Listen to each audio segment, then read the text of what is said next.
Começou a gravação, então, boa noite. Estamos reunidos aqui em mais uma atividade acadêmica de partilha, construção de saberes. Essa atividade está integrada ao 10º Seminário Internacional do Forprotec e ao 2º encontro do GEAP. Essa edição nos convida a refletir sobre os múltiplos atravessamentos das tecnologias na formação docente, com o tema central Tecnologias, Saberes e Éticas na Educação Digital, Desafios e Possibilidades na Formação Docente em Tempos de Inteligência Artificial. Eu sou a professora Andréia Mafra, coordenadora dos grupos de pesquisa que estão à frente dessa organização, dessa iniciativa, o Grupo de Pesquisa Formação de Professores e Tecnologias Educacionais, o Forprotec, é vinculado à Fundação de Apoio à Escola Técnica, a FAETEC, um grupo certificado pelo CNPq em 2013 e, recentemente, celebrou 12 anos de trajetória em pesquisa e extensão. O GEAP é o Grupo de Investigação em Educação Online e Aprendizagem em Rede. É um grupo da Universidade Estácio de Sá, também certificado pelo CNPq, e integra esse esforço conjunto de pesquisa. Então, ambos congregam estudantes, docentes, egressos, em um movimento colaborativo que ultrapassa fronteiras institucionais, articulando teoria, prática, investigação. E esses dois grupos ainda se vinculam ao Núcleo de Investigação e Pesquisa de Tecnologia Luso-Brasileiro, ampliando o alcance e a cooperação internacional. Então, esse nosso encontro de hoje, ele se insere nesse propósito de interrogar o papel das tecnologias digitais na educação e os seus impactos éticos, formativos, pedagógicos. A palestra que teremos hoje nos provoca de modo muito particular, porque nos instiga a pensar sobre a chamada didatofobia tecnológica, ou seja, os medos, as resistências e os interditos que muitas vezes surgem diante do uso das tecnologias em sala de aula. Então, o tema, o celular exilado da sala de aula, evidencia esse tensionamento, e é com muita satisfação que a gente recebe o professor Marco Bento, da Escola Superior de Educação de Coimbra. Ele é líder em Portugal do Núcleo de Investigação e Pesquisa de Tecnologia Educativa Luso-Brasileiro e também é pesquisador do Grupo de Pesquisa Forprotec. Então, Marco em Portugal, com um fuso horário aí de 5 horas à frente do nosso, gentilmente ele se dispôs a estar conosco aqui nessa noite. Então, Marco, muito obrigada pela sua disponibilidade. Na mediação, contamos com o doutorando em Educação da Universidade Estácio de Sá, o professor Alain Nazaré, que é meu orientando. Agradecemos a ambos, Alain e Marco, pela disponibilidade, pela generosidade em compartilhar os conhecimentos aqui conosco. E convidamos também os participantes que encaminhem as perguntas, os comentários, pelo chat, para que, ao final da fala do professor Marco e da mediação do Alain, a gente possa abrir aqui um espaço de interação e diálogo coletivo.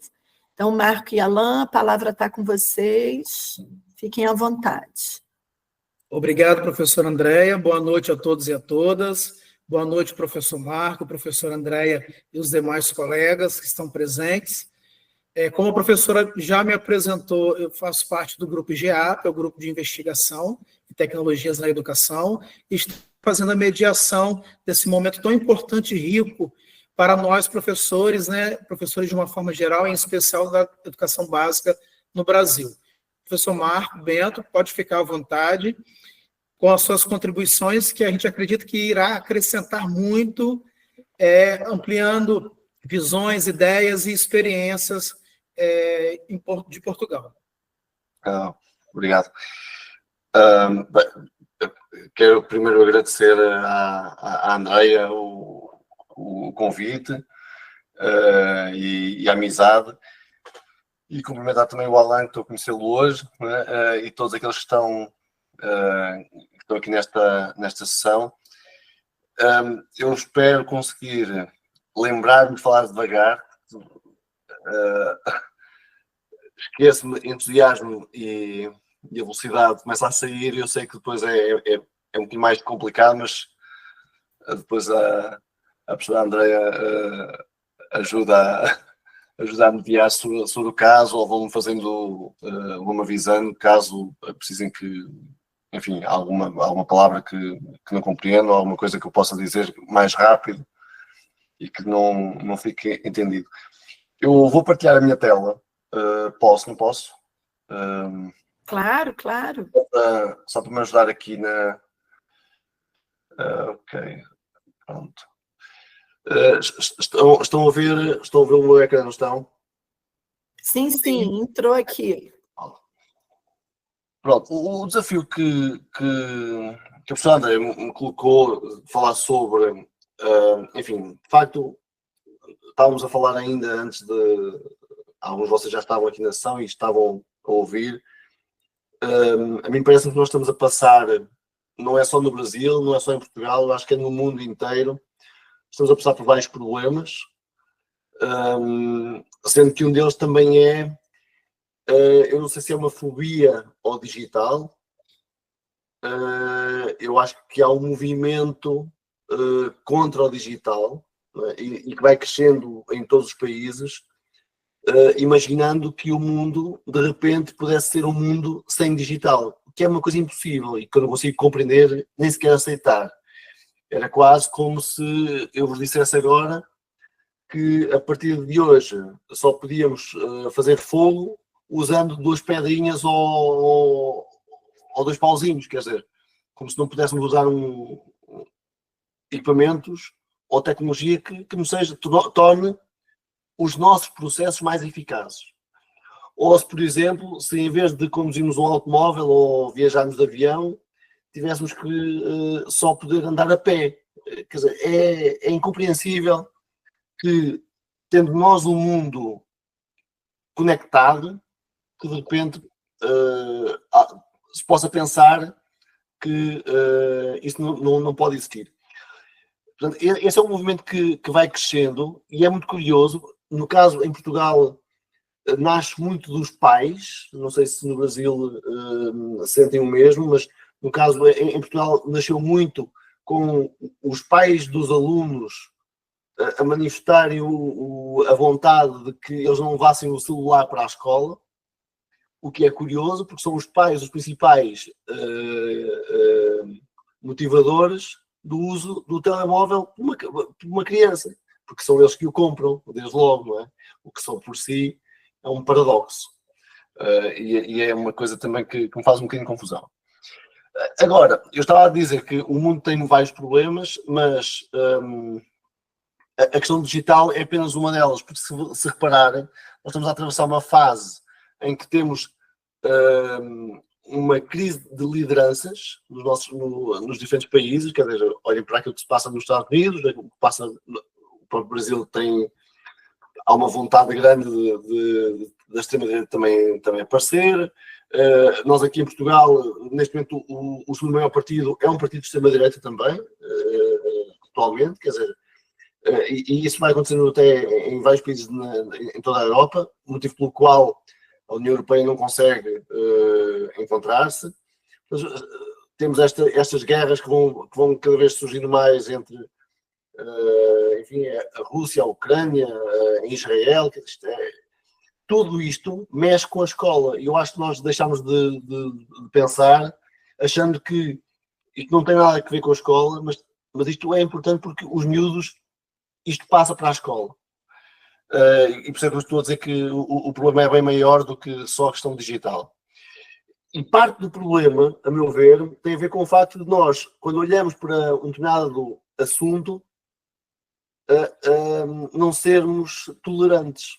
Não é? Nós estamos atualmente num mundo onde tudo é ao extremo. Ou é preto ou é branco, não é? Ou é esquerda ou é direita. quer dizer, temos a ausência de compreensão sobre o outro, não é? Sem perceber o lado do outro. E isto vai se agravando, não é? O digital também tem este problema. Há os a favor do digital e os contra o digital. E, na verdade, nós não somos nem a favor nem contra. Nós devemos ser a favor da aprendizagem dos alunos. E a aprendizagem dos alunos, nós, professores, sabemos que ela acontece com e sem digital, não é? Agora, também sabemos que sem digital o processo pode ser menos imersivo. Ou seja, podemos ir um bocadinho mais longe. Mas há muita coisa que se aprende sem digital. Quer dizer, isso não é um problema. Isto não é uma coisa de sim e de não. É uma questão híbrida, a meu ver. Portanto, agora, porquê é que muitas vezes isto não acontece na escola? E porquê é que há este problema do digital dentro das escolas? A meu ver, também tem muito que ver com os professores não conseguirem sair daquilo que é uma zona de conforto. É mais fácil eu fazer aquilo que sempre fiz. Porque sair de uma zona de conforto, tipicamente, o que grande parte dos professores têm feito com o digital é simular a mesma coisa que se faz com o analógico, só que com um computador, ou com um telemóvel, ou com um tablet à frente. Ou seja, é o mesmo processo, só que no digital. E isso não funciona. Por isso é que eles ficam frustrados, não é? Um professor fica frustrado quando diz, a minha aula não funcionou. Não funcionou porque eu fiz o mesmo, só que com o digital. Quer dizer, onde a minha distração é muitíssimo maior com aquele equipamento, porque me permite fazer outras coisas. Ou seja, aqui a questão é uma questão muito claramente pedagógica e que ainda não foi resolvida.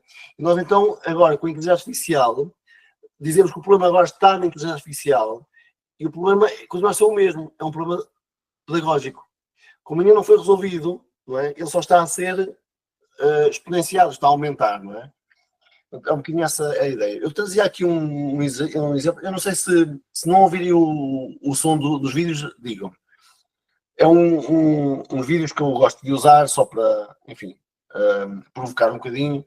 Este vídeo é um bocadinho aquilo que os alunos sentem quando chegam às salas de aula. Mas lá se reconhecem.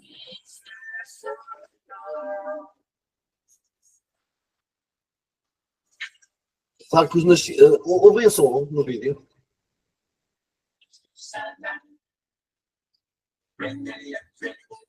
Ouvem som no vídeo? Eu estou ouvindo mais baixo. Vocês estão ouvindo? Está ouvindo, Alain? É? Sim. Okay. Eu vou colocar. Eu já não é. Não? Espera lá.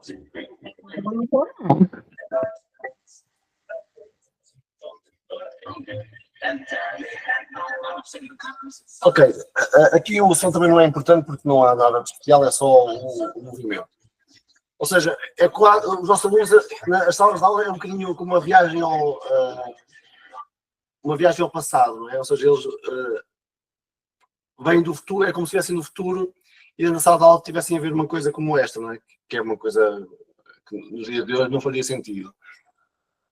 Também tenho aqui umas imagens daquilo que é a expectativa que os professores têm sobre os alunos. Ou seja, grande parte dos professores está à espera que a tecnologia resolva coisas deste género, ou seja, pomos uma máquina na cabeça e os alunos aprendem como se fosse uma coisa por osmose, mais ou menos assim.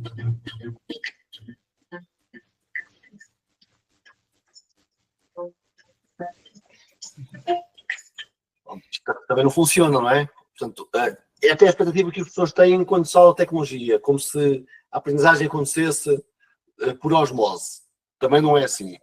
E depois entrar um outro vídeo que ilustra, ou que faz parecer, aquilo que é a colaboração entre os professores. Nós dizemos que os professores colaboram muito, e os alunos também, e os futuros professores também, mas na verdade a colaboração às vezes é um bocadinho assim, vejam lá se não tem colegas destes, não é? Muito prestáveis.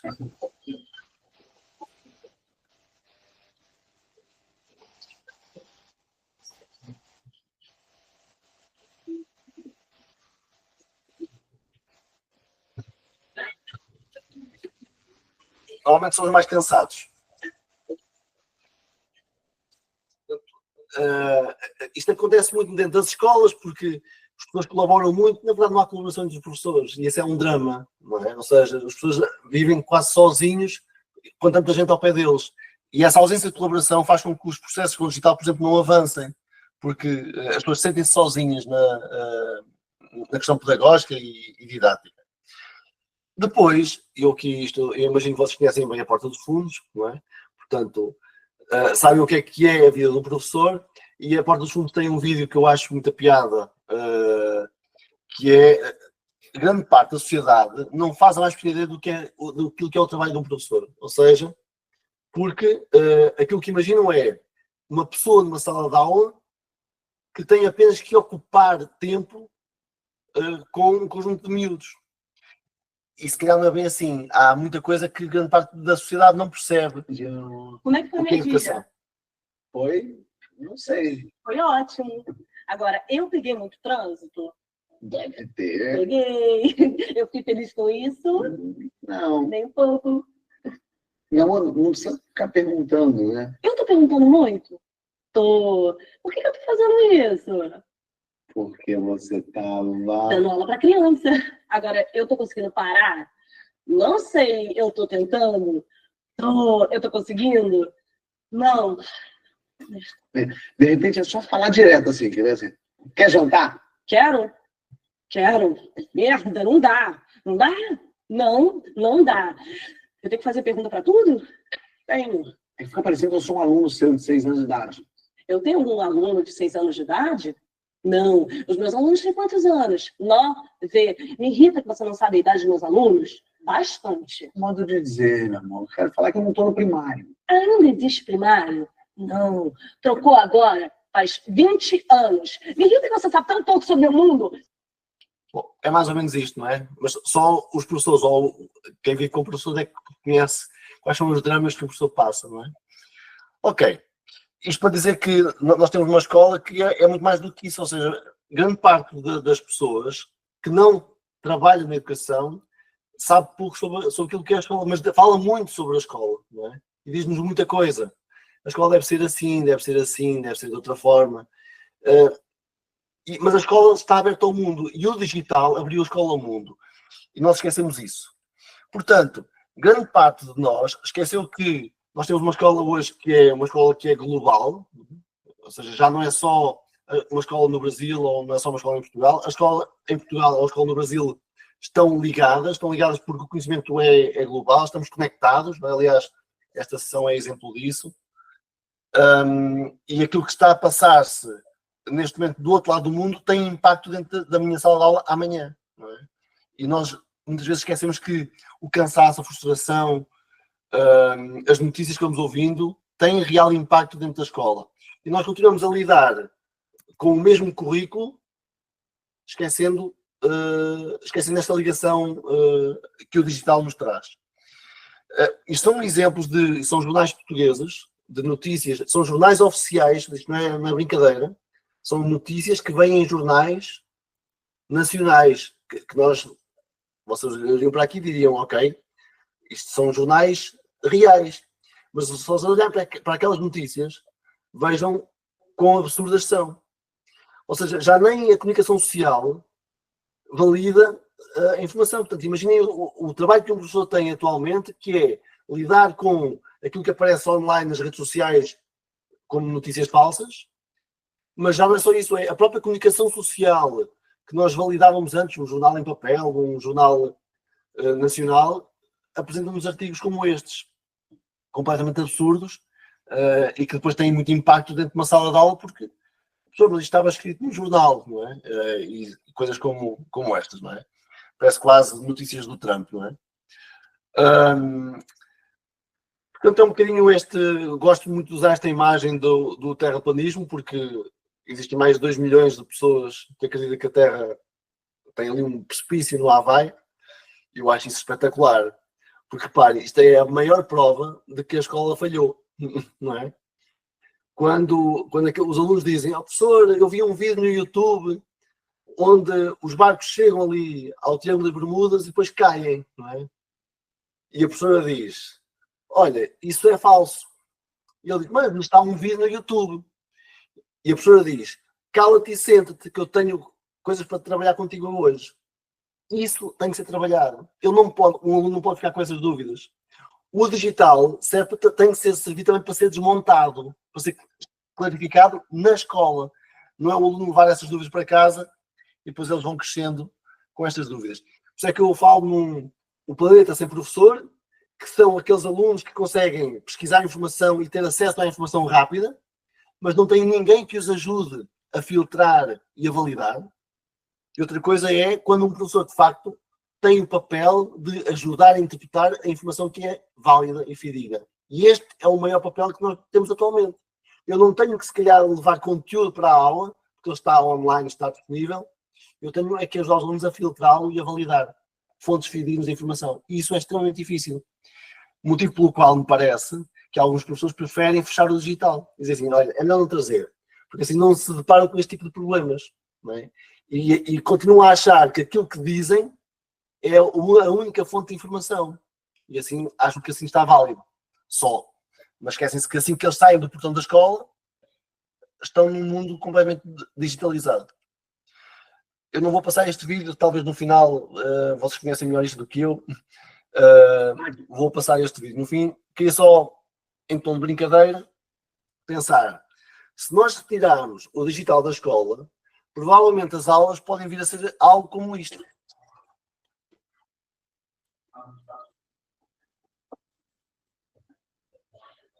Seria interessante que, se calhar, os alunos começassem a levar de tipos como, não sei se estão a ver, mas é uma máquina de escrever. Para quem se lembra do que é uma máquina de escrever, portanto, podiam passar a levar a máquina de escrever, já que não podem usar um computador. Ou seja, isto é uma coisa muitíssimo complexa. Nós tentámos proibir o digital. Aliás, eu não sei como é que se proíbe o digital, honestamente. Como é que é possível proibir o digital? Não sei se sabem, quando apareceu o ChatGPT, houve, imagino que no Brasil também, porque aconteceu em vários pontos do mundo, em Portugal também. Em Portugal houve universidades que proibiram o ChatGPT. Até hoje eu estou a tentar perceber como é que isso foi proibido, não é? Como é que se proíbe o ChatGPT. Em Itália, a Itália proibiu o acesso ao ChatGPT. Rapidamente passaram a usar internet fora do país, não é? O acesso por fora e tinham acesso. Quer dizer, não é possível proibir uma coisa que está mais do que implementada. Portanto, eu trago-vos aqui o ex-melhor jogador do mundo para vos dizer calma, porque com este mundo todo, com esta agitação toda que estamos a passar, com este digital todo que está, eu acho que a inteligência artificial está-nos a levar um bocadinho aqui à loucura, no sentido em que nós estamos, por um lado, muito apaixonados com aquilo que é possível fazer hoje com a inteligência artificial, mas, por outro lado, com muito medo. E precisamos ter calma com a velocidade. E calma porquê? Porque de facto está tudo descontrolado. Portanto, é só ter calma por causa disso. E eu gostava de recentrar aqui a nossa ideia. O nosso objetivo, enquanto escola, é que os alunos aprendam. E isso não mudou. E às vezes, com este digital todo, dá-me a sensação que há outros objetivos. E não há. Nós continuamos a querer que os alunos aprendam.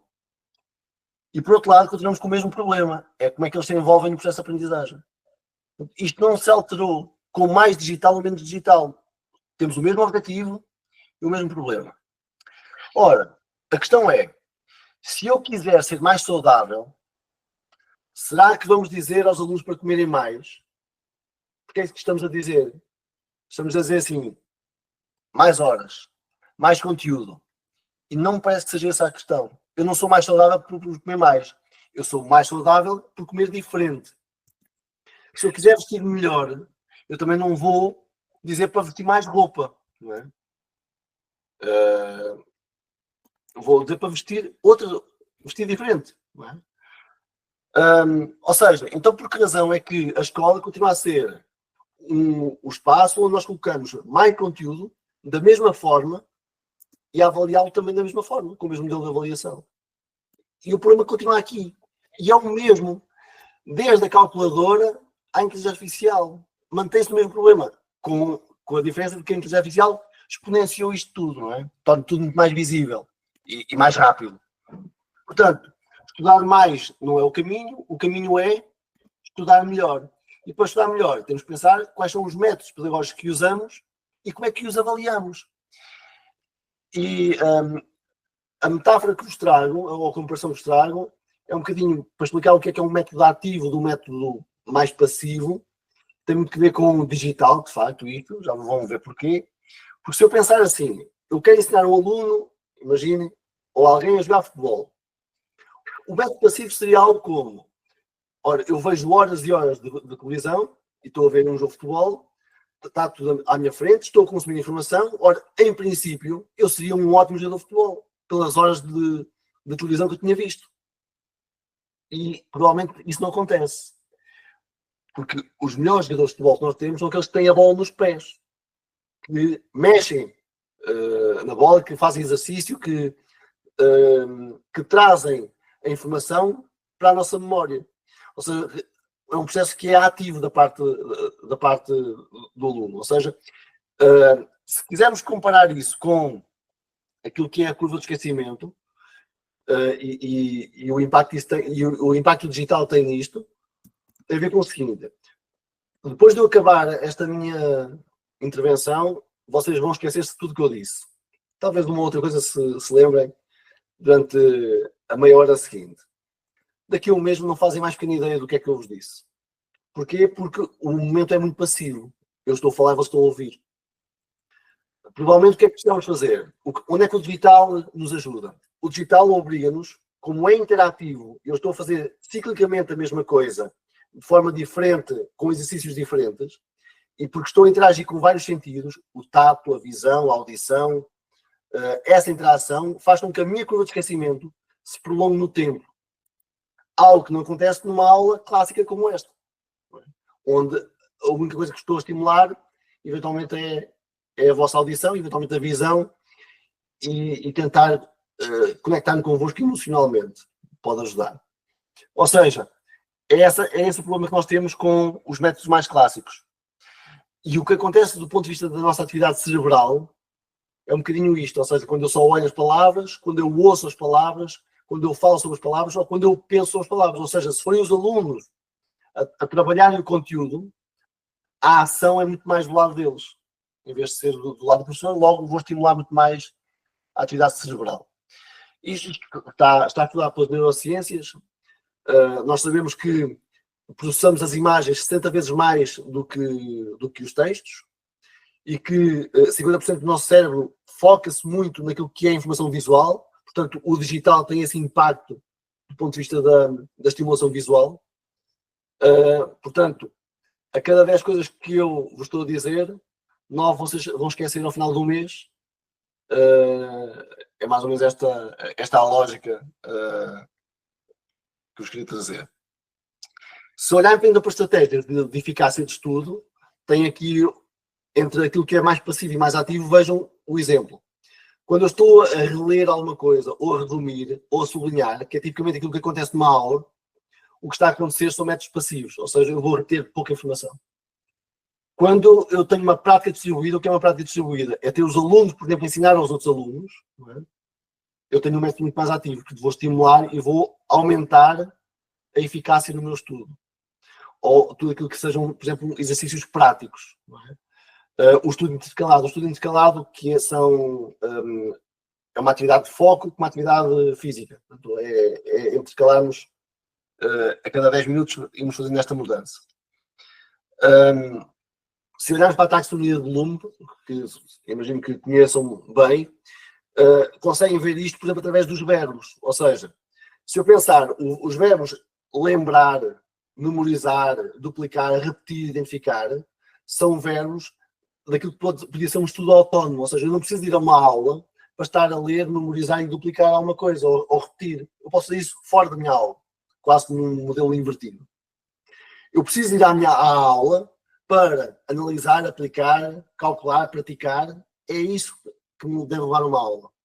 E depois devo tentar ser eu a criar e avaliar aquilo que estive a fazer. Porquê? Porque isso é importante, porque eu vou ligar aquilo que estive a aprender com a minha vida, com aquilo que é o meu dia-a-dia. Senão eu não consigo fazer a transferência daquilo que é o conteúdo para aquilo que é a minha vida. E grande parte dos alunos, aquilo que nós ouvimos é: pois isso serve para quê? E as pessoas dizem: para o futuro é importante. E eles ficam: está bem, não é? Ou seja, o ponto-chave é este, no meu entender. O desafio não é, e nunca foi tecnológico, o desafio continua a ser claramente pedagógico.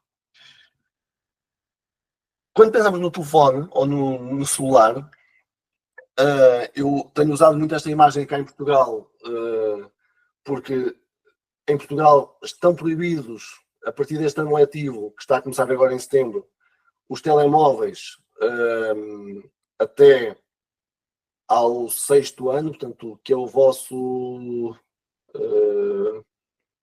sexto ano, portanto, até aos 13, 14 anos, sendo que aquilo que está neste momento em equação é proibir até ao 9º, ou seja, até aos 16 anos. Há universidades que também não querem que os próprios alunos levem os telemóveis. Portanto, eu imagino que nós, de futuro, o que vamos passar a usar é pombos correios. Não é? Colocar mensagens num pombo e enviá-la através de um pombo. Não é? Porque não me parece... não estou a ver como é que isso pode ser feito. Portanto, antigamente, as aulas eram assim. Não é? Portanto, os alunos fotografavam coisas, faziam exercícios práticos com o digital. E porquê é que o telemóvel aqui é importante? E já me vão dizer se no Brasil, eu penso que sim, daquilo que sei. Ou seja, há escolas em Portugal, nas quais eu, por exemplo, colaboro, onde nós temos, cada aluno tem um tablet ou um computador. Nessas escolas, os telemóveis são proibidos. Consigo perceber porquê. Porque os alunos têm acesso digital. Portanto, não precisam de um telemóvel porque já têm um computador, um ecossistema digital a funcionar. A questão dos telemóveis é porque, de facto, grande parte dos alunos é o único acesso digital que têm, é um telemóvel, porque a maior parte não tem um computador para trabalhar. Se nós retirarmos o telemóvel, retiramos o acesso digital dentro de um espaço de escola onde tem um pedagogo, um professor que o ajuda a fazer alguma coisa válida. Se nós proibimos os telemóveis na escola, o que estamos a proibir é o acesso mediado por um adulto a uma boa literacia digital. Porque os alunos vão continuar a usar na mesma, mas sem qualquer supervisão. Porque os pais não têm essa competência de os ajudar a fazer uma boa supervisão digital. Ora, a escola é o único espaço de educação que nós temos. Não pode ser a escola a fechar a porta ao digital e dizer assim, agora aprendam, mas fora da escola. Não pode ser assim. Esta ideia de que a escola fica fechada dentro de umas grades e os alunos que aprendem o digital fora dela, isto é inadmissível. Nós não podemos sair deste papel. Portanto, atualmente é mais ou menos assim. Portanto, os alunos vão para a escola, portanto, não podem usar telefones. Portanto, não sei se no Brasil vocês conhecem, há um desporto aqui em Portugal que se chama columbofilia, que é atividades com pombos. Se calhar eles agora vão entrar nesses clubes também. E um bocado para fazer esta minha intervenção tem muito a ver com esta ideia. Nós temos o mundo numa velocidade claramente digital e a escola a dar passos do ponto de vista analógico. Ou seja, é este o problema que nós temos. Quando nós estamos a preparar estes alunos para aquela sociedade, não é para outra. Nós não estamos a preparar alunos para ir trabalhar nas minas. Não é? Estamos a preparar alunos para ir para uma sociedade que é digital, onde mesmo para ir para uma mina, se fosse o caso, eu preciso de um acesso digital. Se eu trabalhar para um supermercado, eu tenho que ter um acesso digital. Quer dizer, a sociedade não está fechada sem digital. E é um bocadinho isto que é bastante esquisito. Quer dizer, nós temos acesso digital em casa, temos carros com cada vez mais tecnologia, temos máquinas para cozinhar, para, enfim, fazer milhares de coisas com acesso digital. Não podemos ter alunos que estão a ser preparados para uma sociedade analógica. Enfim, é mais ou menos esta ideia. Vou avançar. Desculpa. Eu tinha aqui um exemplo de... A ver se vocês... Ok. Não sei se conseguem ver. Eu vou tirar aqui o som para poder explicar o que está a acontecer. Isto é o exemplo de a paragem de um carro de Fórmula 1 nos anos 50. Ou seja, nos anos 50, os carros paravam e, se repararem, demoravam meia hora para trocar 4 pneus. Aliás, como veem, ele está ali a tentar tirar um pneu, outro está a colocar gasolina, e reparem que há uma série de gente que está ali parada só a ver. O tempo que demorava numa box a fazer a mudança de 4 pneus era de 20 minutos. Numa corrida. Atualmente, vou passar aqui para a frente, nós temos algo como isto. Eu gostava que vocês estivessem atentos à diferença. E a diferença não é só a questão digital. Não é só a questão da evolução tecnológica. Se repararem, todos eles sabem exatamente o que têm para fazer. É uma questão de colaboração também entre as pessoas e de interação entre as pessoas. E estes 3 segundos que demora a fazer a mesma coisa é uma questão de eficácia, eficiência. E a eficiência aparece, não é só porque eu tenho melhor tecnologia, é porque eu sei usá-la.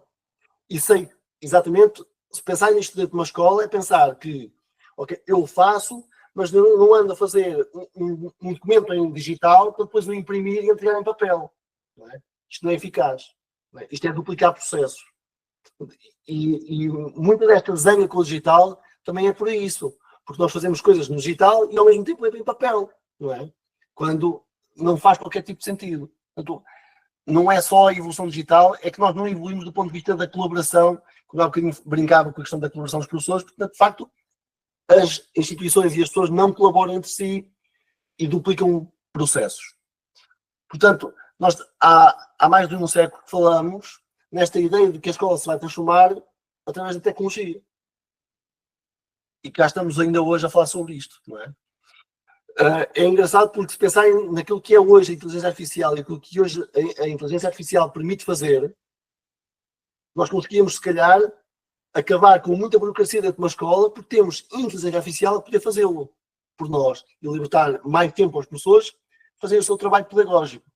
Não é? Portanto, essa exigência pode ser combatada com o digital, curiosamente. E reparem que isto é um texto do Papert, de 97. As 3 frases são do Papert, que continua a dizer, e elas continuam válidas ainda hoje. O facto de nós colocarmos tecnologia na escola não significa que estamos a introduzir novas formas de aprender e de ensinar. É exatamente o mesmo problema, e nós mantemos o mesmo problema. Portanto, estas aulas clássicas entre uma aula sem digital e uma aula com digital podem ter exatamente o mesmo problema. Tem a ver com o espaço, a forma como o espaço é desenhado, o conteúdo que está a ser trabalhado. Por que razão é que eu ensino a mesma coisa hoje que ensinava há 30 anos? Porquê? Se um aluno, porquê que um aluno... Eu posso enviar um PowerPoint para o aluno antes da minha aula? Porquê que o aluno tem que ir para a aula copiar um PowerPoint num quadro? Se eu lhe posso enviar antes? Nem sei se o aluno precisa de ir à aula. Ele pode precisar de ir à aula porque tem dúvidas para tirar. Não sei se precisa de ir à aula para me estar a ouvir. Não é? Eu consigo compreendê-los. Eu próprio não me consigo ouvir. Não é? Portanto, eu até consigo percebê-los. Portanto, a aula tem que ser uma coisa diferente. Tem que ser uma coisa muito mais prática. E isso nós conseguimos ver. Eu gosto de usar estas imagens porque todos conhecem este tipo de aplicações. Qual é que é a diferença entre fazer um Kahoot ou fazer o mesmo documento em papel? Do ponto de vista pedagógico, é igual. Um tem áudio, tem cor. Ok. Mas o que eu estou a fazer são perguntas para o aluno responder. É a mesma coisa. Qual é que é a diferença entre usar o manual em papel ou o manual em analógico ou o manual digital? O problema do manual digital é que se eu faço um mau uso do manual em papel, quando eu passo para o digital, continuo a usar o mal. Porque o manual não é o centro da aprendizagem. É?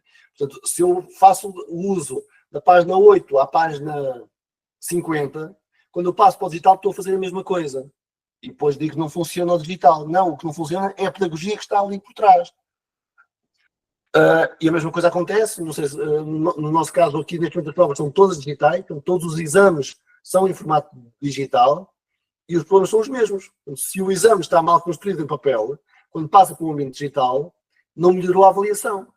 O processo é o mesmo, não é? O que é que estamos a avaliar?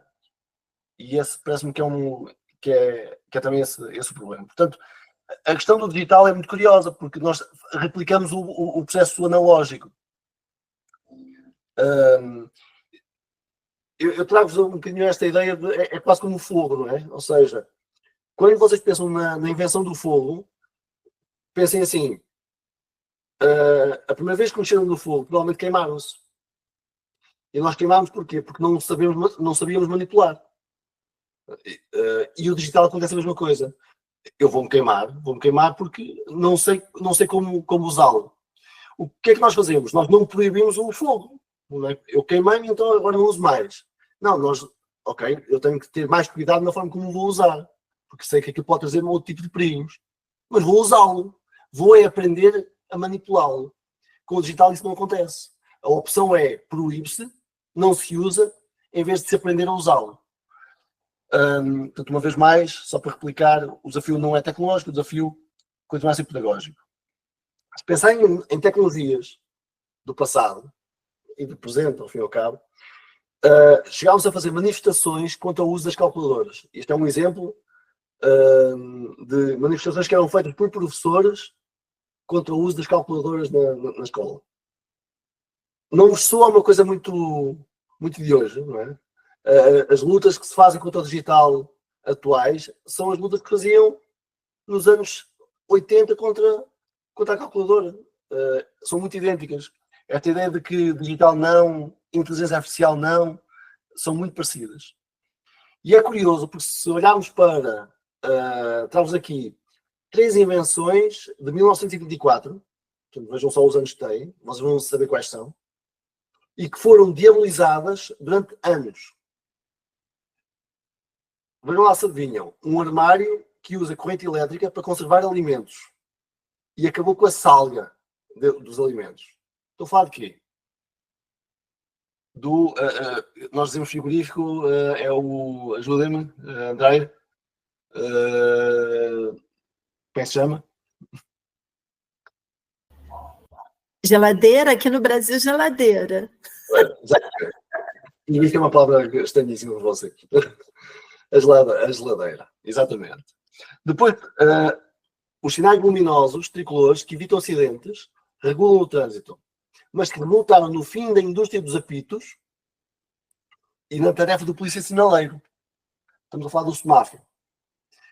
Durante anos era detestado e as pessoas contestavam o uso do semáforo.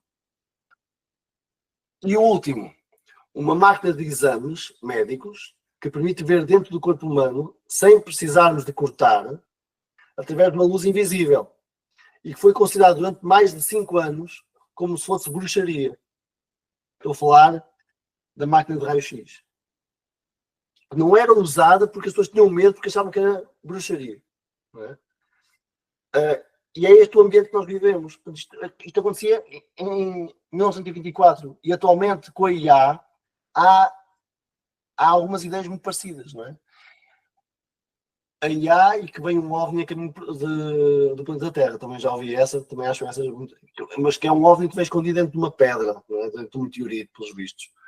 Segundo diz um professor da Universidade de Harvard, eles vêm aí. O que é uma coisa até gira, porque pode ser que levem... Há aqui muita gente que pode ir embora, não é? Pode ser que levem alguns. Ok. Agora, porquê que as coisas não se alteram? Não se alteram porque isto tem a ver com uma atitude profissional. E nós temos 3 perfis de professores identificados. O perfil do professor resistente a processos de mudança com o digital, ou seja, aqueles que contestam o digital, provavelmente não deviam ser professores. Não é? E que normalmente são aquelas pessoas que vocês ouvem e dizem assim: mas isto é perigoso. Sim, o fogo também é perigoso, a tesoura também é perigosa, as facas também são perigosas, mas nós usamos isso no dia a dia. Para nos alimentarmos, para cozinharmos, não é? As armas também são perigosas, não é? Uma arma mata. E nós sabemos disso, por isso não convém usar. Não é? Depois temos o perfil do professor transformador, que é aquele professor que vê uma aplicação e amanhã está a colocá-la em prática dentro da sua sala de aula. Também é perigoso, não é? Porque é um professor que pode ser precipitado. Ou seja, provavelmente precisa de mais reflexão. Então nós temos que trabalhar com aqueles que são os 60% do meio. Estão dispostos a transformar mediante condições. Há uma metáfora mais engraçada, que é esta metáfora do lápis, não sei se conhecem, que são, ou seja, nós temos 6 tipos de professores. Temos os líderes, ou seja, aqueles que estão sempre na frente, são os entusiastas, que estão sempre a descobrir novas ferramentas, novas formas de inovar, partilham experiências com os colegas. Normalmente são pessoas de referência para os seus colegas. Depois temos aqueles que vêm logo atrás, que são os perspicazes, ou seja, são aqueles que colhem, ficam com as dicas dos líderes e tentam replicar a mesma prática, são os curiosos. Depois temos a maior parte deles, são os seguros, aqueles que estão a maior parte do lápis, não é? São aqueles que treinam, repetem, replicam orientações e se forem ajudados pelos outros, conseguem ir fazendo algumas coisas, alguma mudança. E depois temos os 3 últimos níveis, se repararem, são os penduras, que são aquela coisinha que dá para segurar no casaco, não é? Normalmente são professores que vão a palestras, vão a encontros, e que normalmente têm uma frase muito típica, que é esta: este ano não dá, mas para o ano é que é. Eu este ano não posso porque tenho uma turma muito difícil, ou eu este ano não posso porque não tenho tecnologia, mas para o ano é que vai ser. Quando começar o próximo ano, isso é que é. E no ano seguinte dizem a mesma coisa. Depois temos os ponteiros, que são aqueles que mostram desagrado com o uso da tecnologia, mas mostram desagrado, mas não chateiam mais. Só dizem que não gostam. O pior são os borrachas. São aqueles que não gostam e apagam o trabalho que fazem os líderes. E esses é que são problemáticos. Não sei se conhecem estas imagens. São umas imagens sobre o fim da conversação de um autor romeno, que é o Baby Cakes Romero, que fala na morte da conversação por causa dos telemóveis. É muito engraçado, porque se vocês olharem para estas imagens, vão-me dizer quantas crianças veem. Porque o problema está nas crianças, segundo consta, não é? Digam-me quantas crianças é que vocês veem nestas imagens. Ou seja, porquê que estou a mostrar-vos estas imagens? Porque tudo isto choca, mas não foram os alunos que fizeram isto. Foram os adultos que ensinaram os alunos. Foram os adultos que mostraram às crianças como é que isto não se faz. Portanto, nós, quando hoje estamos a proibir as crianças, esquecemos que fomos nós o mau exemplo para elas. Não é? Portanto, isto é só o resultado da nossa má educação que nós tivemos para com os nossos jovens e que está a ser replicada agora. E então agora viramos contra eles. Porque os miúdos estão sempre no telemóvel, estão sempre no celular, porque os miúdos não ouvem. Não, porque nós não os ouvimos. Porque nós demos esse exemplo vezes e vezes sem conta. E quando olhamos ainda mais para trás e falamos de que os celulares não deixavam socializar ou não deixam socializar, trago-vos imagens sem celulares e vejam só a socialização que existia quando se lia jornal nos anos 20. Ou seja, 누구랑 놀 때 제일 좋아? 잘 모르겠다. 너무 춥침하니까 아예 안 모여져.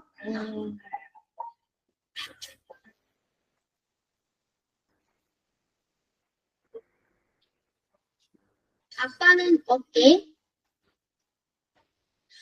하나야 무서워. 아빠한테 바라는 거 있어? 그렇게 들려줬으면 좋겠다. 이렇게 들려주면 좋겠어. 혹시 엄마는 어때? 안 좋아하는 것 같아.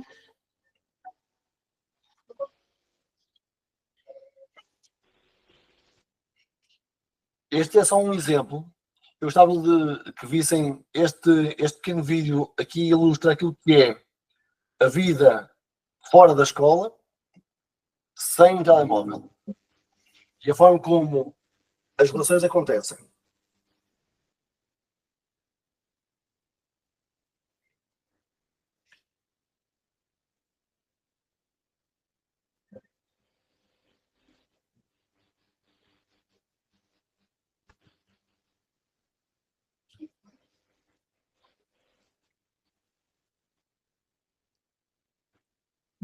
Ok. Agora um exemplo do mesmo vídeo com o telemóvel.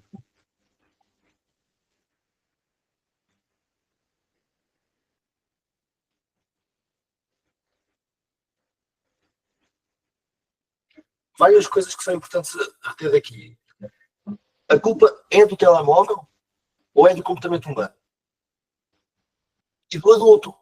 E esta criança vai crescer, estas milhares de crianças vão crescendo com estes exemplos. Mas nós temos nas escolas, e que nós quando estamos na escola, de facto, o telemóvel não está a corrigir o comportamento.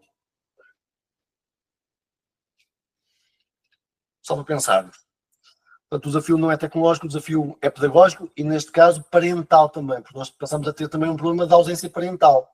Aliás, aquela criança que viram há bocadinho, quando diz que está sozinha, provavelmente está sozinha com um babysitter, que é normalmente o YouTube, não é? Que é o maior babysitter que nós temos atualmente. Agora, a culpa é do YouTube, é do telefone ou é do comportamento humano? Volto a questionar. Portanto, e é curioso, eu não venho falar sobre inteligência artificial, trouxe isto só, já vamos ver porquê, porque nós hoje estamos na era da inteligência artificial, como sabem, e esta tecnologia exponenciadora, mas aquilo que me preocupa no mundo da inteligência artificial, curiosamente, é a inteligência humana. Não é? Ou seja, nós temos muita inteligência artificial, mas aquilo que eu gostaria que nós pensássemos é o que é a inteligência humana. Porque o que é que nos diferencia da máquina? É a capacidade que eu tenho de interagir com o mundo, de modelar o mundo, de raciocinar sobre a vida, a capacidade de aprender ao longo da vida e de me adaptar a ela e a minha capacidade de amar. É isto que nos torna humanos. Se eu tiver a tentar comparar-me à máquina, ou seja, o que nós estamos a tentar fazer na escola é eu tentar ser mais rápido a processar a informação, tentar ter o máximo de informação possível, e isso a máquina faz melhor do que eu e vai fazê-lo sempre. Eu tenho que faz-nos falta de se calhar trabalhar a inteligência emocional e perceber porque é que os alunos vão à escola, porque se conectam connosco. Porque se não se conectarem connosco, se não tiverem ligação emocional com quem está ali, eles vão aprender melhor com o robô. E provavelmente o robô até, se calhar até é menos frio em alguns casos, não é? Do que algumas pessoas. Portanto, seria bom que nós, enquanto professores, pensássemos o que é que nós queremos ser enquanto professores. Se é alguém que tem muita informação ou alguém que se sabe conectar com o outro para que ele aprenda. E para que ele, de facto, seja humano, não é? Porque se for para fazer máquinas, não parece que seja esse o caminho. Aliás, recomendo o António Damasio, que tem livros fascinantes, tem aqui três ideias que vos deixo como, enfim, são três das ideias que mais aprecio naquilo que é o pensamento do António Damasio, que é um neurocientista. Eu gosto especialmente daquela primeira frase: nós não somos máquinas pensantes que sentem, mas máquinas sentimentais que pensam. E era bom que permanecêssemos assim. E acho que às vezes a nossa ânsia de sermos iguais às máquinas nos está a retirar a relação. Está-nos a tirar aquilo que nos torna de facto humanos. E isso vê-se no mundo em que estamos, este mundo absurdo em que estamos a viver, não é? Onde estamos a esquecer aquilo que nos conecta enquanto seres humanos. A emoção é a base da nossa razão, não é? E provavelmente, mais do que trabalharmos inteligências artificiais, seria bom, pelo menos ao mesmo tempo, trabalharmos inteligências emocionais. A capacidade de reconhecer emoções, de compreender as causas das mesmas, nomeá-las, expressá-las e regular essas emoções com o outro. Isso seria interessante. Este autor, o Nathanson, é alguém que trabalha muito, chama-se as Ruler, por causa das iniciais de cada uma das competências, se quiserem depois explorar melhor. E queria ainda deixar-vos aqui a ideia daquilo que são as previsões que foram feitas das principais competências para 2020, portanto, estamos a falar de coisas que já passaram. Para 2020, previa-se que iria aparecer o crescimento das máquinas e da inteligência artificial. E cá estamos.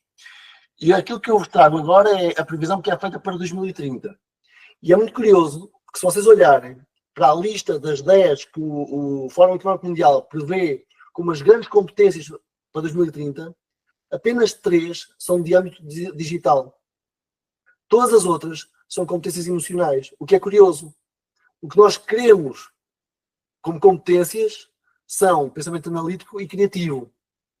A inteligência artificial aparece em terceiro lugar. Liderança e influência social. Resiliência, flexibilidade e agilidade. a curiosidade e o aprender ao longo da vida, porque nós não vamos ter uma profissão para a vida toda, não é? Provavelmente. Não é? E é muito curioso percebermos que o foco é tanto no digital, quando se calhar estamos à golheta, uma vez mais, a questão não é tecnológica, a questão é muito pedagógica. Reparem que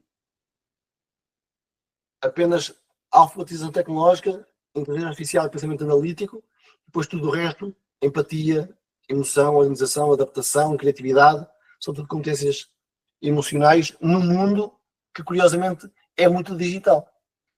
É só por curiosidade. Sobre os telemóveis, e queria deixar-vos aqui só algumas dicas, e parte delas tem a ver com o seguinte. Que já fomos aqui abordando, que é a ideia de que grande parte das pessoas não compreende aquilo que está a pedir. Ou seja, estamos a falar de pais e uma sociedade que pede a proibição do digital quando são os piores utilizadores desse digital. Aliás, basta olhar para as redes sociais, não é? E perceber que quem está nas redes sociais são, tipicamente, temos baixa escolarização nas redes sociais. Depois, a ideia sobre a Suécia, eu já li aqui há bocadinho nos comentários que estava aqui a ver, ou a ideia que os países nórdicos na Europa que retrocederam no digital. Isso é falso. Os países nórdicos continuam a utilizar o digital com regulação desde os 6 anos de idade. É um equívoco que vai aparecendo sistematicamente. Depois, a ideia do pensamento crítico, que lá também muita piada, esta ideia de que os alunos hoje não têm pensamento crítico por causa da inteligência artificial. Isso também é falso. Os alunos não têm pensamento crítico, ponto. Não é por causa da inteligência artificial. Eles já não têm pensamento crítico, já não tinham antes dela. Com a inteligência artificial isso torna-se evidente, não é? Portanto, se eu não sei interpretar e validar a informação, quando estou exposto à inteligência artificial, vou ficar muito pior, não é? Estou claramente exposto a isso. Portanto, isto é um problema de escola muito anterior à inteligência artificial. Outro exemplo, e este aqui é um exemplo do caso português, a ideia que, mas imagino que seja uma coisa global, a ideia de que os miúdos de hoje não leem. As crianças não leem. Só para terem uma ideia, em Portugal, esta é uma ideia que se ouve em todas as escolas, os miúdos não leem, os alunos não leem, não leem, não leem. Curiosamente, nunca se venderam tantos livros em Portugal como em 2023 e 2024. O que é curioso. E já agora, na faixa etária entre os 15 e os 24 anos. Alguém está a ler, não é? Já agora, isto também criou-se um mito, eu acho que é por causa de Hollywood e dos filmes, porque nós, como vemos muitas vezes filmes de Hollywood onde está a gente a ler, estão ali em Central Park, em Nova York, normalmente andam a passear e estão sempre com o livro na mão. E nós criámos uma ilusão na nossa cabeça de que quando vamos a um parque não vemos ninguém a ler, porque achamos que o cinema é a vida real. Não é? E não é verdade, nós não temos uma experiência, não somos países leitores, não é? Portanto, achar que de repente que devíamos estar a ler, agora, quando eu estou num telemóvel, eu estou a ler. Posso não estar a ler a melhor informação, mas estou a ler alguma coisa. O que se eu proibir isto, significa que eu posso estar a fazer uma má interpretação também depois, não é? Só por curiosidade. E já agora, uma outra ideia, que é a ideia de que a escola hoje é para todos. E até há uns anos, em Portugal, nós temos neste momento uma lei de inclusão muitíssimo interessante, ou seja, todos os alunos até aos 18 anos estão na escola, tenham eles, nós neste momento temos muitos alunos estrangeiros, principalmente vindos do Oriente, da zona de leste, que não têm sequer experiências com o português, o que torna o processo muito mais difícil. Os alunos, grande parte dos alunos que nós temos em Portugal estrangeiros são do Brasil, o que é de fácil adaptação porque conhecem o idioma. Agora passamos a ter uma coisa diferente, que são alunos que vêm do Paquistão, da Índia, e que desconhecem completamente o português. Isso é uma dificuldade. Curiosamente, é o digital que nos está a salvar. Porque é o digital que, com os tradutores automáticos e em tempo real, conseguem ajudar os professores a fazê-lo. Se eu retirar o digital da escola, vou aumentar este problema, por exemplo. Temos hoje uma escola para todos, também é curioso. Portanto, qualquer solução, no meu entender, e com isto vou terminar, é a ideia de regular, ou seja, não é de proibir, mas é regular o digital. E isso não está pensado, e grande parte das escolas e da sociedade não pensou em regular. Eu dou-vos um exemplo.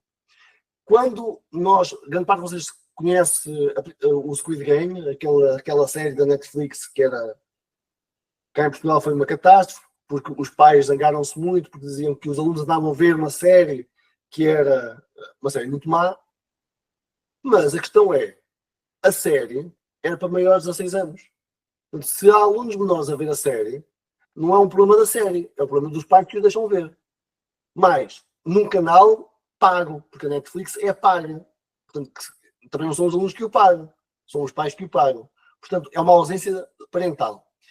Temos aplicações, como é o caso do Google Family, que se calhar alguns de vocês conhecem, que são, por exemplo, tipos de aplicações que podem ser usadas para regular o uso de ecrãs. Eu tenho este tipo de exercícios com as minhas filhas, por exemplo, em que elas, ou seja, como são menores, sabem que têm 2 horas de ecrã por dia, no caso do telemóvel, e têm que saber gerir esse tempo. Como não conseguem fazer a autorregulação, nós temos que ajudá-los a regular também esse tempo. E depois tem algumas regras, já vou dizer aqui à frente, que podem ser feitas com crianças. No caso de uma escola, isto é um exemplo de uma escola, onde o que é que nós fizemos? Nós colocámos o recreio, ou seja, os espaços ao ar livre, nós dividimos, fizemos zonas. Ou seja, a zona A, que é o bosque, ou seja, zonas, e em cada zona, isto é um colégio em Coimbra, em cada zona criámos atividades. Ou seja, eu não posso tirar o digital e depois dizer assim, agora brinquem. E dizer assim, os alunos não sabem brincar. Se não sabem brincar, temos que ensiná-los a brincar. E como? Promovendo atividades. Se eu quero que eles corram, eu tenho que, se calhar, numa primeira fase, ajudar as crianças a saber o que fazer. Então, criámos atividades com os professores, para serem dinamizados pelos professores, para acontecerem nestes espaços rotativos. Então, um exemplo de um jogo, só como exemplo, não é mais do que isso. Ou seja, é regular os próprios intervalos. Não é retirar o digital e dizer assim, mas também não podem trazer a bola para a escola. Não é? Porque podem partir um vírus. Não, tem que ser assim. É mais fácil regular um intervalo com o telemóvel, porque se eles estiverem no telemóvel, não me chateia. Não é? Portanto, e provavelmente nós temos que implicá-los um bocadinho mais nesse espaço exterior. A comparação que eu costumo fazer é com a piscina.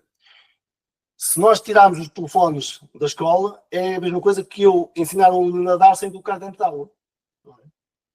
Eu não sei como é que isso se faz. Como é que vocês ensinam alguém a nadar se não for para dentro da água? Não é? E é aquilo que eu acho que está a acontecer. Estamos a tentar que eles aprendam cidadania digital, mas sem digital. Não sei como é que isso se faz. Eles têm que passar por essa experiência. Agora, tal como na natação, tem que ser regulado. E como é que é regulada? Eu tenho um professor que ajuda a fazer isso. Eles não estão dentro de água sozinhos. Que é aquilo que está a acontecer agora, que é, estão no digital sozinhos. E nada é visto e monitorizado. Eu preciso começam com piscinas mais pequenas e vão aumentando gradualmente à medida que vão ganhando competências. Nós precisamos fazer isto o quanto antes, com crianças mais pequenas, para eles irem aprendendo, de maneira a que, quando cheguem à adolescência, tenham a autorregulação preparada também para isso. E é quase como no trânsito. Ou seja, eu tenho que criar regras como na estrada. Há espaço dentro de uma escola onde eu não posso usar o telemóvel. Vou-vos dar um exemplo. Nós, em algumas escolas, na cantina, onde almoçam, não usam. Porque vão lá para almoçar. E eles sabem que não podem usar naquele espaço. Nos espaços desportivos, portanto, no pavilhão, no campo de futebol, não podem usar, porque estão lá para jogar futebol. Portanto, não precisam de um telefone. Mas tem outras zonas onde até reforçamos a internet, para que possam usá-la naquele espaço. Tem mais pessoas adultas a monitorizar, ou seja, tem que ser regulado até os próprios espaços e os tempos em que isso acontece. Tem aqui exemplos de aplicações que podem ser usadas para isso. Não sei se...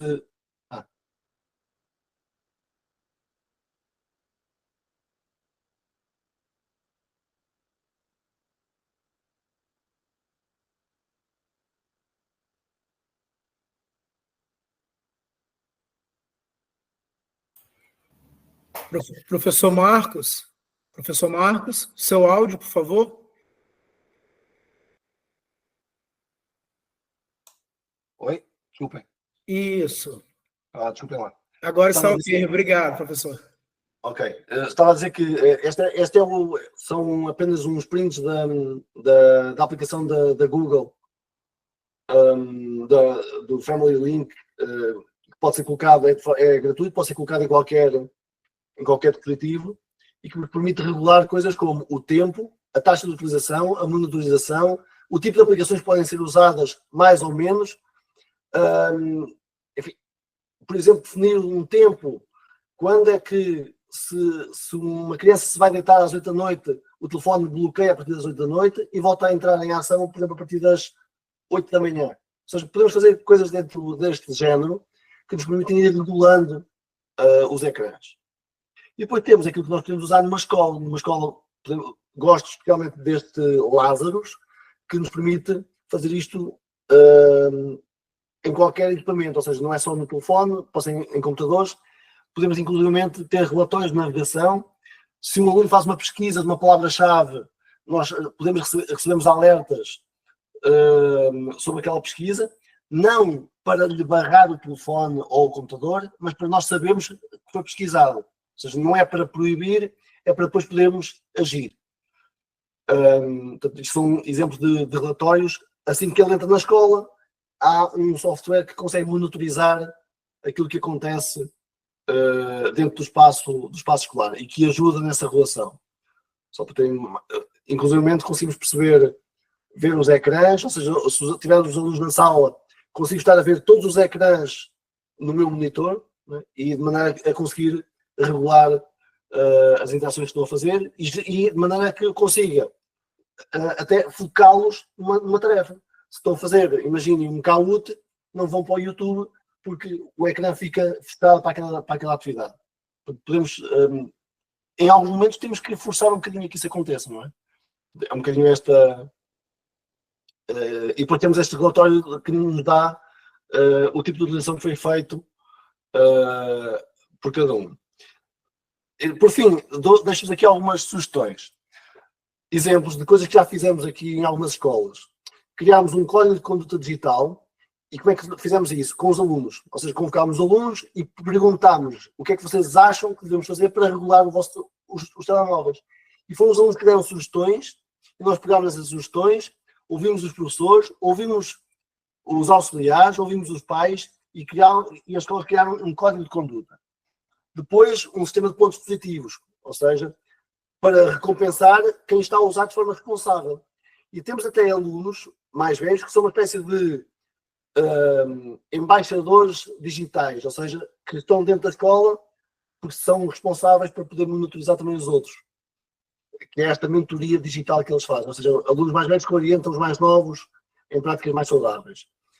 A questão da ergonomia, porque foi arranjar espaços onde, por exemplo, se houver muito sol, os meus estão a esforçar-se para olhar para um ecrã ou estão curvados, ou seja, arranjar um espaço, por exemplo, com puffs, que possam estar sentados de forma mais cómoda quando estão a usar o digital, fazer exercícios de relaxamento, porque sabemos que ao fim de 20 minutos eles devem parar para não estarem sempre a olhar para um ecrã, portanto, seja isso dentro de uma aula ou fora dela.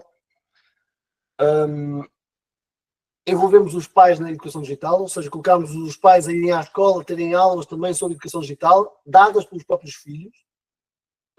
O que eu faço é isto, que é para eles levarem-se para casa, é um bocadinho como ensinar a reciclagem. A reciclagem começou na escola, não começou em casa. Começou-se a fazer aquilo na escola e eles levaram tudo para casa. É um bocadinho esse exemplo. Temos os tais espaços de utilização digital, ou seja, dentro de uma escola há espaços onde é obrigatório o uso digital, noutros é proibido. Criámos o Dia Sem Telemóveis, ou seja, e quando falo no Dia Sem Telemóveis, é toda a gente, professores, não há uma única pessoa que possa levar o telemóvel. É uma coisa gira de se fazer, uma espécie de detox digital. As brigadas digitais de alunos, ou seja, são os próprios alunos a criar debates quando se percebem que há algum exagero e discussão. E são alunos a criarem alternativas, concursos, jogos, nos próprios intervalos. houve uma escola que fez uma coisa muito engraçada, criou um espaço a simular uma discoteca. E porquê que simular uma discoteca? Porque se houver música alta e uma luz mais reduzida, eu não consigo estar no telemóvel. E então é um espaço lúdico dentro de uma escola. Enfim, estes são alguns exemplos de uma escola, por exemplo, que limitou o refeitório, a biblioteca e os corredores a não usar e os outros espaços permitidos. Noutro caso, escolas onde, por exemplo, não podem usar ou de manhã ou de tarde, ou seja, outros criaram os 10 minutos no digital a brincar, ou seja, uma vez por mês, há 10 minutos de aula que são usados pelo professor para usar o digital e o telemóvel para brincar, ou seja, porquê? Porque é uma forma de eu conhecer os meus alunos, o que é que eles fazem no digital, quando estão num ambiente mais lúdico. Ajudar os alunos a fazer um horário para gerir o seu tempo fora da escola, online e offline. E depois, por exemplo, quando estão com ecrãs, se é para uma atividade pedagógica, os ecrãs estão abertos, se não é, têm que estar desligados. E isso é regra. E sendo regra, eu não posso estar distraído com o ecrã. Enfim, e depois estas aqui são regras para as famílias. Ou seja, foram regras que foram entregues aos pais e que são trabalhadas com os pais, de maneira que, por exemplo, se eu estou em casa com os filhos, e se eu definir que a partir das 8 da noite ninguém mexe no telefone, eu tenho que ser o primeiro exemplo a fazê-lo. Ou seja, o adulto como exemplo responsável. Isto está num artigo que eu tenho publicado, eu também posso enviar porque está tudo descrito e evito estar aqui agora a perder tanto tempo com isso, posso-vos enviar isso. Tornar o telemóvel dos pais não pode ser usado pela criança, que é uma coisa muito comum, que é os pais pegam o telefone nos seus telefones e entregam à criança, esquecendo-se que os nossos telefones vão sendo personalizados às minhas opções. Logo, quando a criança pega no meu telefone, vai estar a ver o meu YouTube, não o dela. Portanto, pode estar a ver coisas que não são propriamente apropriadas para eles. Quando vou entregar digital, saber que até antes dos 18 meses devem evitar a exposição aos ecrãs, até aos 3 anos, no máximo deviam ser 15 minutos por dia, dos 4 aos 6, 20 minutos a 1 hora, e nunca usar ecrãs antes de dormir, e a usar que sejam aplicações educativas e com vigilância de adultos. E depois, a partir daí, a partir dos 6 anos, pode perfeitamente ser algo gradual, desde que seja monitorizado. A questão dos limites de idade, a questão de não usar os ecrãs como babysitter, como nos falava há pouco, a questão da publicação nas redes sociais. Uma coisa muito comum é que os pais, assim que os miúdos nascem, colocam-os completamente expostos ao mundo, e é preciso ver que os miúdos têm direito à sua cidadania digital e podem mais tarde, quando forem maiores de idade, processar os próprios pais por terem usado essas mesmas imagens. E é dramático por pensarem que daqui a uns anos há alunos que estão a fazer entrevistas de emprego e estão completamente expostos com imagens embaraçosas que já foram colocadas pelos pais quando eram mais pequenos, não é? E depois estar muito atento a sinais. Se os filhos de facto estão fechados dentro de um quarto com um dispositivo, o que é que estão a fazer, se sabem o que é que estão a fazer, tentar criar alternativas àquilo que é o digital, a cada hora beber um copo de água, ir à casa de banho, enfim, são coisas que os pais deveriam saber que pouco sabem. E às vezes, desculpa, também os pais divertirem-se com os próprios filhos no digital, uma vez mais, porque nós passamos a conhecê-los melhor quando interagimos com eles, percebemos o que é que eles também fazem. E isso é também uma prática que pode ser interessante. Não é? Eu jogar com os meus filhos é um hábito que nós podemos criar em uma relação também de... Eu também estou dentro da própria vida, não é? Do eu digital deles. Pronto, eu com isto termino, para não fazer perder mais tempo, para vos dar aqui algum tempo de perguntas, se for o caso. Muito bom, professor Marcos, parabéns. Muito obrigado pelos ensinamentos, pelas experiências, experiências muito bacanas, né? O grupo pôde parabenizar no chat, pôde fazer alguns apontamentos. Muito bom, parabéns mesmo. E muito obrigado, e muito obrigado. Pode falar, professor. Não, eu é que vos agradeço. E desculpem lá se eu começo a me entusiasmar e começo a falar mais rápido. Não, foi ótimo, a gente conseguiu entender, muito bacana, muito produtivo. E antes de ler as perguntas, eu gostaria de complementar as suas falas expondo uma das realidades das escolas no Brasil. As escolas o Brasil promulgou que restringe o uso de aparelhos eletrônicos nas escolas. No município de Itapemirim, onde eu trabalho, aqui no estado do Espírito Santo, mesmo com a proibição, alguns alunos levam celulares para as escolas, mas não os utilizam devido às restrições. Infelizmente, muitos professores não têm proposto tarefas que envolvam o uso das tecnologias digitais, os celulares, entre outros aparelhos digitais. Alguns por falta de formação e outros também por estarem em uma zona de conforto e diversos outros motivos, que a gente sabe que foi discutido, que foi falado. Somente uma observação no que se refere ao fato dos alunos levarem os aparelhos para as escolas no segmento da educação de jovens e adultos. Muitos alunos, por serem adultos, sentem-se no direito de utilizar os celulares, porém para fins que não são pedagógicos, o que causam problemas em algumas escolas. Uma realidade não só do Brasil, mas uma realidade de Portugal e de outros países, como você trouxe para a gente. Em relação às perguntas dos colegas participantes, do grupo do GEAP, do grupo do ForProtec, eu prefiro estar lendo todas as perguntas e você está respondendo de uma vez, pode ser? Ok, eu vou tentar. Considerando que em Portugal já são mais de meia-noite. Okay.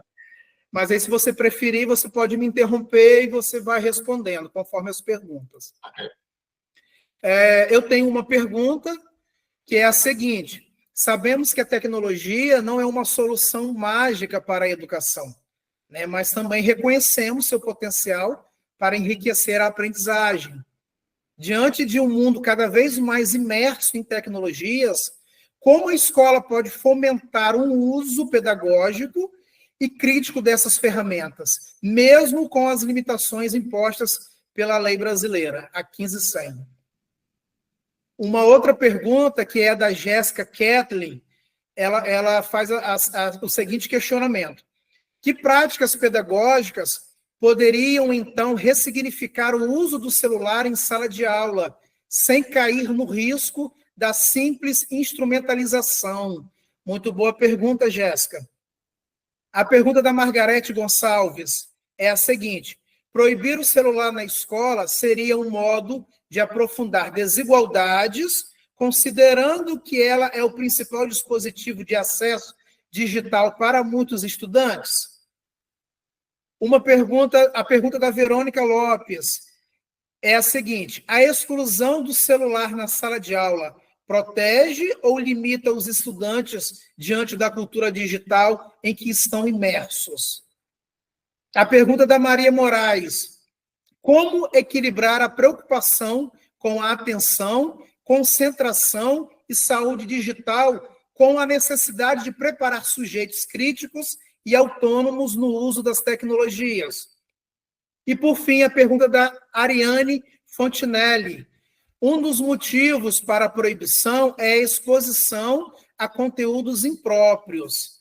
Existe relação da proibição do celular com a regulação de redes sociais? Então, professor Marcos, essas foram as perguntas, o senhor pode ficar à vontade para responder, tendo em vista que muitas dessas perguntas já foram respondidas ao decorrer da explanação, mas fique à vontade. Eu vou me esquecer de alguma coisa. Mas, ok. Começar pela última, que é aquela que me lembro mais rápido. A questão das redes sociais é uma questão que me parece muito pertinente, porque na prática, ou melhor, na prática não, na teoria, os alunos não têm redes sociais. Pois não, porque são menores. Portanto, se têm redes sociais é porque as fizeram de forma ilegal, não é? Portanto, porque menores de 14 anos não podem ter contas nas redes sociais. Isto na teoria. Eu pensei que as têm. Curiosamente, não sei se sabem, grande parte das crianças têm redes sociais que são criadas pelos próprios pais assim que entram na escola. Que é uma coisa fascinante, não é? Os pais incitam ao uso das redes sociais. Ou melhor, ao mau uso das redes sociais. Esta é só uma constatação. Agora, eu acho que há países que estão a fazer essa diferenciação, ou seja, o que estão a proibir é o uso de redes sociais ou a limitação a redes sociais, dependendo de como é que isso pode ser limitado. Tenho sérias dificuldades em compreender essa limitação. Outra coisa é o uso da tecnologia. E aquilo que eu estou aqui, ou que eu tentei passar-vos enquanto mensagem, foi: não aceito de modo algum a limitação do uso digital. Consigo compreender que uma criança não tenha acesso a redes sociais. Consigo compreender, consigo aceitar isso. É uma dimensão diferente. Agora não sei como é que isso pode proibir. Volto a dizer, porque o digital, o digital não é só na escola. O digital no mundo não é regulado. Não é? A única lei, não sei se sabem, nós não temos neste momento, temos um despacho que é o Education Act. É a única lei que nós temos, por exemplo, para a inteligência artificial, para a regulação da inteligência artificial, neste momento. A Unesco o que faz são recomendações. Portanto, não há regulação digital. Portanto, esse é um ponto. É como se tivéssemos um país sem lei. Mais ou menos é essa a ideia. Portanto, isso é problemático, tem que ser pensado. Agora, o que eu estava a tentar dizer-vos era, e acho que também era uma questão que o Alan me colocou, que é a questão do facto de se proibir por causa da questão do conteúdo impróprio, não é? Ou seja, o facto de eles terem acesso a conteúdos impróprios. Eu gostava que alguns dos que estão aqui presentes tivesse a coragem de me dizer que nunca teve acesso a conteúdos impróprios quando era criança. Mais alguém tem alguma pergunta, algum questionamento? Mas, Alan, eu já me esqueci, está bem? Se quiser voltar a reforçar, eu entanto perdi-me. O Vitor Hugo, mais alguém tem alguma pergunta além do Vitor? Que aí o Vitor faz a pergunta, o professor Marco responde e a gente finaliza. Infelizmente, né? Infelizmente a gente finaliza porque a conversa é muito boa, é muito bacana, só que já são mais de 9 horas da noite, então a gente precisa cuidar de outras coisas. O Vitor, fica à vontade, Vitor. Boa noite. Boa noite, pessoal. Eu estou participando hoje, né, batendo ponto aqui, André. Na verdade, é mais um comentário, porque, assim, eu tenho 10 anos de sala de aula, né, ensino público e tudo, mas eu estou impressionado desde ontem, em 10 anos de carreira, rede municipal, rede estadual do Rio Grande do Norte. Eu nunca tive a oportunidade que eu estou tendo tive ontem e estou tendo hoje. A gente está discutindo os nossos problemas de sala de aula, com o pé no chão. A professora contou a situação que ela passou. Eu também passei por situações parecidas. Eu sei que outros colegas passaram. Eu acho que um dos grandes problemas que a gente tem na educação básica hoje é porque todas as formações são muito de faz de conta. A gente tem aquele aluno perfeito, quietinho, que presta atenção. E quando o professor vai trazer uma dificuldade, um problema dele da sala de aula, o discurso é: não, você tem autonomia, você tem sua atividade, procure informação. Então, ninguém nos ouve. É angustiante. São 10 anos de sala de aula. É a primeira vez que eu digo: olha, num evento, num debate com grandes nomes, com universidades, com personalidade, a gente está sendo ouvido. Nossa, isso para um professor é muito gratificante. E eu me sinto muito tocado com a fala de Renato, porque hoje eu sou diretor de escola. E o diretor, que ele quer ver a escola avançar, ele apanha muito. Ele leva muita pedrada. Mas ele tem que ter consciência que ele vai segurar na mão do professor e dizer, olha, você vai levar pedrada, mas eu vou levar junto com você. Certo, muito bem. Então, assim, eu me sinto muito feliz. Eu me sinto muito feliz da oportunidade de não me sentir um alienígena, sabe? De encontrar um grupo onde eu posso falar das minhas dificuldades e ouvir a dificuldade dos colegas. Então, estou profundamente feliz com essa oportunidade. Então, André, você deixa minha vaguinha que eu vou te procurar, viu? Porque geralmente a gente ouve sobre educação, a parte bela, a parte histórica, a filosófica, mas é como você falou, o chão da sala de aula ele é tão além, ele é tão aquém, que é muito difícil as pessoas se exporem, e tem muita gente que tem coisas até piores e que não tem coragem, tem medo, vergonha, e está sendo prazeroso, foi maravilhoso. Obrigada, Infelizmente é desse jeito mesmo, né, Renato? professor. Eu gostaria de passar agora a falar para a professora Andréia, para poder a gente finalizar esse Alan, posso só fazer um comentário rápido àquilo que o Vítor e que a Renata disseram, só para reforçar uma coisa que me parece importante. Eu não sei como é que vocês estão organizados, mas eu vou contar-vos uma experiência que nós fizemos aqui, que estamos a fazer aqui, que a Andréia conhece mais ou menos, que é o projeto Supertável, que já tivemos a oportunidade de conversar. O projeto Supertável, o que é que nós fizemos? Nós pegámos em professores de educação básica, professores verdadeiros que existem e que têm esses problemas. Vocês mencionam, não tão graves provavelmente, mas que têm problemas. São os pais que entram na escola, são os pais que querem decidir o que é que se ensina, são diretores que é um problema que nós temos gravíssimo aqui, que é um bocadinho aquilo que a Renata dizia, quer dizer, diretores que acham que como se ensina é como eles pensam e não como o professor que está no dia a dia na sala de aula o deve fazer. Ou seja, são colegas sabes, pessoas que são uma catástrofes autênticas, parecem o Muro das Lamentações. Enfim, há muitos problemas que são bastante mais profundos do que o facto de se há digital ou não há digital. Não é? São crianças que não têm o que comer, não é? Que é a minha primeira preocupação. São escolas onde chove lá dentro. Não é? Portanto, quer dizer, nós, quando falamos de tecnologia, eu estou a falar de tecnologia na esperança de uma escola que, do ponto de vista daquilo que é a escola, esteja resolvida. Não é? É isso que eu quero que me entendam, ou seja, que não me interpretem mal. Mas queria contar-vos o quê? O que nós fizemos foi, nós reunimos os professores, nós criámos uma comunidade, temos um espaço físico, onde nós nos juntamos todas as semanas, para fazer duas coisas. Beber café. E quando estamos a beber café e a comer uns bolinhos, eles contam a sua vida. E isso é muito importante aquilo que vocês estão a fazer, que é deitar cá para fora. Porque ao deitar cá para fora, há alguém, não sou eu, mas é um colega da Renata, como é o caso do Vítor, que estava aqui e que apanhou logo a deixa, que diz assim, isso já me aconteceu e eu fiz assim. E isso é importante, ou seja, que eu conto as minhas histórias. Sim, nós gostamos muito nas palestras de contar as coisas boas, mas há muita coisa, mas também é importante contar as coisas más, porque para eu não fazer o caminho que outros já fizeram. Porque em vez de eu bater com a cabeça na porta, não é? Se eu souber dessa história, provavelmente eu já me posso desviar. Agora é importante criar essas comunidades onde as pessoas se sintam à vontade, tenham confiança para poder expor-se. Porque grande parte das pessoas não o faz, porque não lhes é dada a confiança para o fazer. Porque a escola é um bocadinho, é quase como com os alunos. Os alunos não podem errar, já pararam? Só podem dizer o que está certo. Porque se estiver errado, ele é crucificado e é criticado. Com as pessoas é igual. Porque se um professor disser que não funcionou, vai ser acusado de ser um mau profissional. E não é. Acontece. Porque faz parte do caminho. E é importante que vocês tenham a possibilidade de criar espaços. Também não é só para contar as boas práticas, mas também para contar as más práticas. Porque isso é importante porque também nos faz crescer.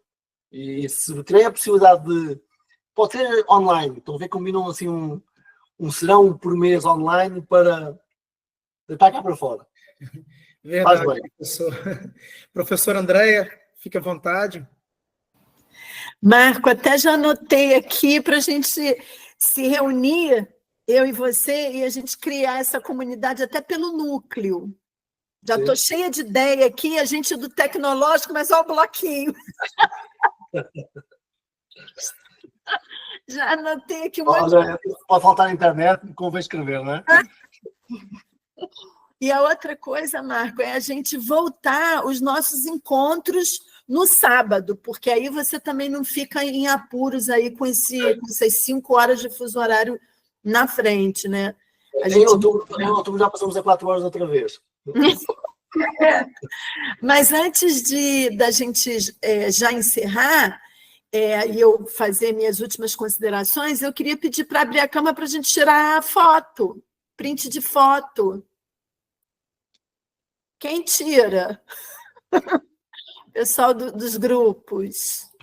Não, eu tiro. Eu só peço para ninguém escrever mensagem agora, porque senão Tem ele que ter sai. um notebook, que aí pega todo mundo. Então, eu vou tirar, mas ninguém Excelente. escreve mensagem, pelo amor de Deus, senão no chat, Deixa-me abrir os olhos, porque não porque posso senão passar todo dia. aparece. Todo mundo aí? Atenção.